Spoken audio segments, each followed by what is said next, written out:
NID সেবার বিষয়ে এখনও চূড়ান্ত সিদ্ধান্ত নেওয়া হয়নি। এই সেবা নির্বাচন কমিশনের অধীনেই যেন রাখা হয় সে বিষয়ে সরকারের কাছে লিখিত চিঠি পাঠাবে বলে জানিয়েছেন প্রধান নির্বাচন কমিশনার এএমএম নাসির উদ্দিন। বলেন, সরকারের পক্ষ থেকে এমন কোনো সিদ্ধান্ত নেওয়া হবে না যা সামনের জাতীয় নির্বাচনে ব্যাঘাত সৃষ্টি করতে পারে।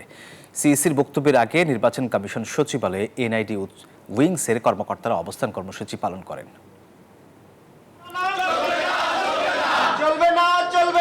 এনআইডি পরিষেবা ইসির আওতায় রাখতে এভাবেই স্লোগান দিতে থাকেন নির্বাচন কমিশন সচিবালয় উইংসের কর্মকর্তা কর্মচারীরা।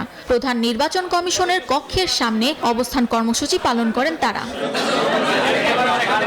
এ সময় নির্বাচন কমিশন ভবনের অবস্থানরতরা বিভিন্ন বিষয়ে অভিযোগ জানান।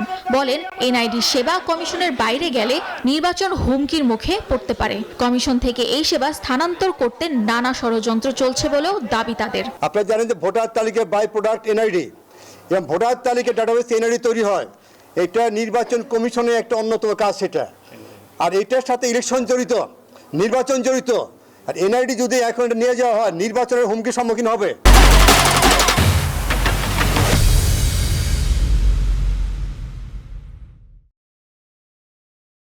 এক পর্যায়ে পরিস্থিতি স্বাভাবিক করতে অবস্থানরতদের আশ্বাস করেন সিইসি এএমএম নাসির উদ্দিন। বলেন, এনআইডি সেবা কমিশনের বাইরে যাওয়ার বিষয়ে চূড়ান্ত সিদ্ধান্ত এখনো হয়নি।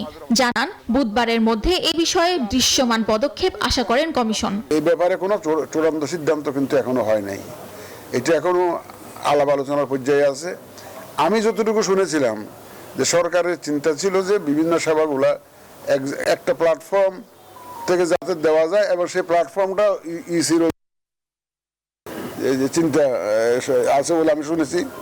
এবং এটা কিভাবে করা যেতে পারে এই নিয়ে আলাপ আলোচনা বা বিভিন্ন সভা হচ্ছে এরকম শুনেছি আমি। সিইসির বক্তব্যের পর দ্রুত সময়ের মধ্যে এর সমাধান চেয়ে পরবর্তী কর্মসূচি ঘোষণা করেন কর্মচারীরা।